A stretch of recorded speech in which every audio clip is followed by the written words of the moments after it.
believe in God our Father. I believe in Christ the Son.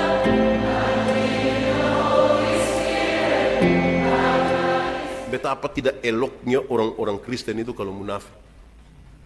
Saya mengajar ilmu berkhotbah, orang tanya saya, pendeta, yuk, khotbah yang baik itu yang bagaimana? Saya lupa maksud. Khotbah yang baik itu tulis atau tidak tulis, berapi-api atau berair-air.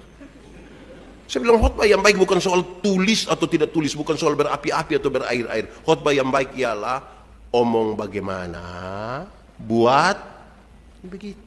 Jangan omong lain, buat di sini ada apa? Karena ada orang yang bukan sekedar omong lain buat lain. Ada yang bahkan pikir lain, omong lain, buat lain. Hasilnya kelainan. Jadi kalau saudara ketemu orang kelainan itu kan tidak sinkron semua. Beda-beda. Saudara kalau mau tahu kami pendeta-pendeta, penetua, diaken ini baik atau tidak, jangan tunggu waktu kami pimpin ibadah kelompok. Itu baik semua. Tapi coba tinggal dengan dia di rumah. 2 minggu saja. Saudara akan temukan asli. Asli kok tidak? Asli. Kadang-kadang kita ini lebih banyak di pencitraan. Kepingin buat yang baik supaya orang lihat, wih. Ada keluarga-keluarga yang kalau pergi ke acara nikah tuh pakai pakaian seragam masuk sengaja angkat tangan lah begini. Kelihatan aduh. Tapi di rumah, aduh. Di Palu sini ada. Ada yang begitu. Itu yang fam apa? Jangan omong itu bahaya nanti itu.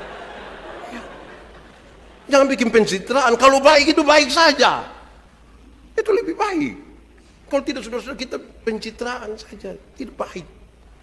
Waspadalah supaya kita tidak munafik. Apa ada saja kita boleh. Makin jujur dan diri sendiri itu baik. Kadang-kadang kita hidup terlalu ikut apa yang orang lain pikirkan dan bukan apa yang Tuhan pikirkan.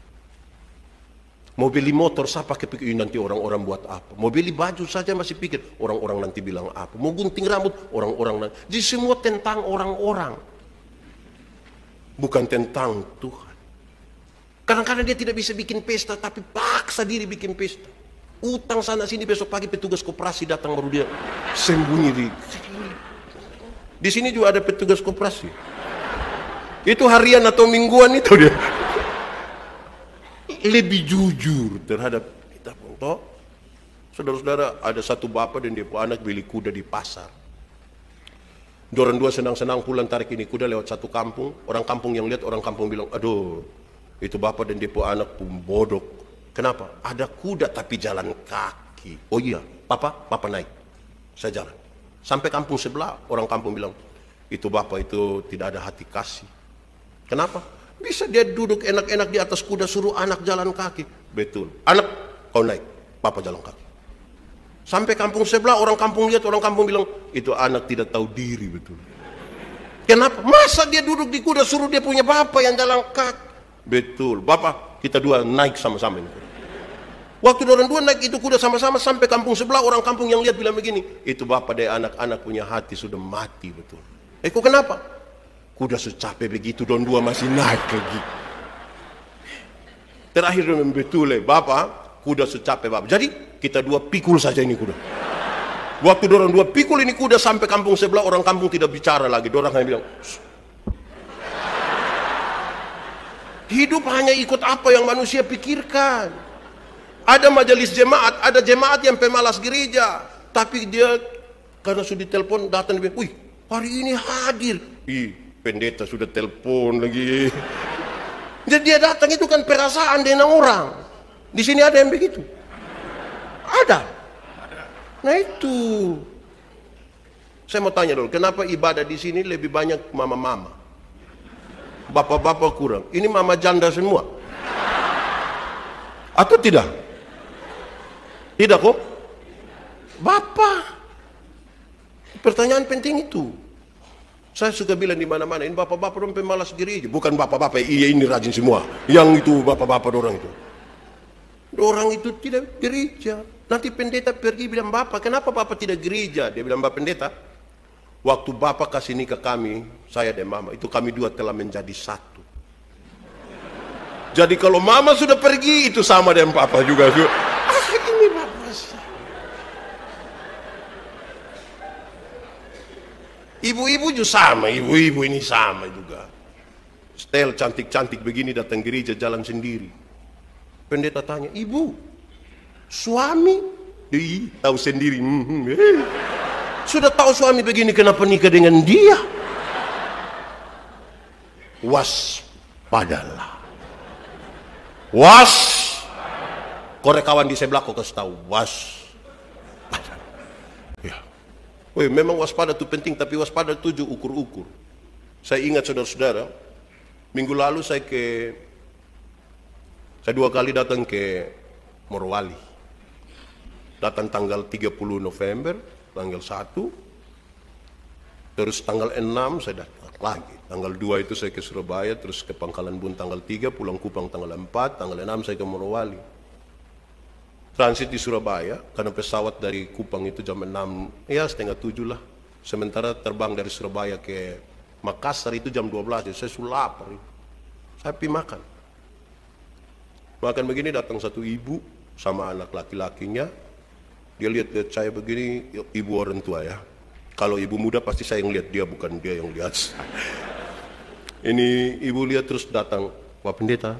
Oh iya, Pak Pendeta Yandi. Aduh senang sekali, bla bla bla. Terus kami bercerita, ini ibu dari Kendari.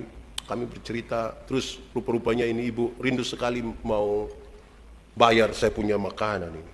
Jadi diam-diam ibu pergi ke kasir mau bayar. Sudah dibayar Pak, ibu sudah dibayar. Bisa dikembalikan uangnya? Tidak bisa. Aduh, itu Pak Pendeta semua. Ini orang agak kaget.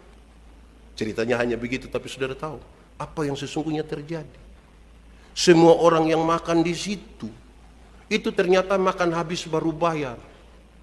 Hanya saya seorang diri yang pesan habis mau jalan duduk, dia bilang bayar dulu Pak. Kenapa yang lain itu makan habis baru bayar?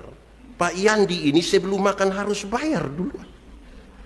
Saya curiga dia waspada dengan saya punya muka. Pas dia lihat-lihat muka begini ini, aduh, ini bayar dulu Pak. Wih, ini bahaya bahaya ini. Jadi waspada itu juga jaga-jaga jangan sampai kasih tersinggung orang. Kadang-kadang kita terlalu waspada sampai bikin tersinggung orang. Orang datang betul-betul mau cari sesuatu kerja kah atau minta makan kah, kita hati-hati zaman sekarang nih Pak. Aduh semua orang repot. Kadang-kadang kita ini punya kebaikan hanya terjadi pada saat Natal dan Paskah. Pada waktu Natal itu tiba-tiba orang baik banyak sekali.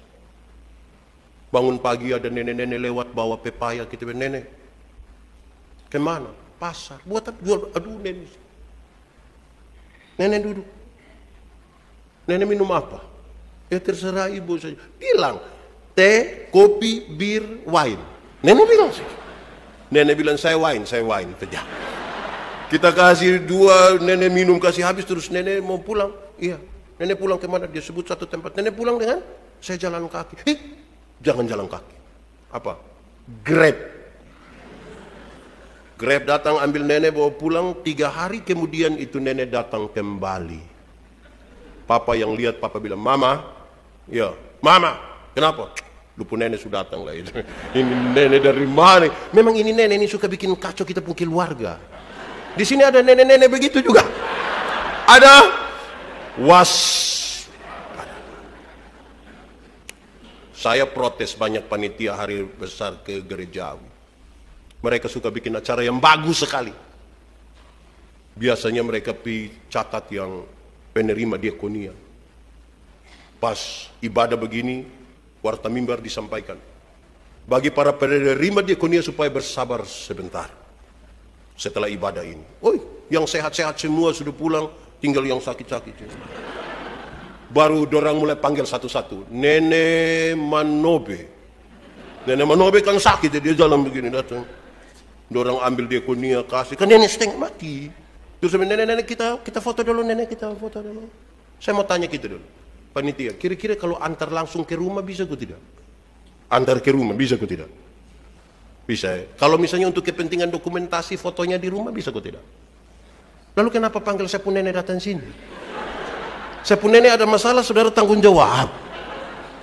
Waspada. Kadang-kadang yang kita melakukan baik saja. Waspada. Saudara butuh waspada. I believe in God our Father.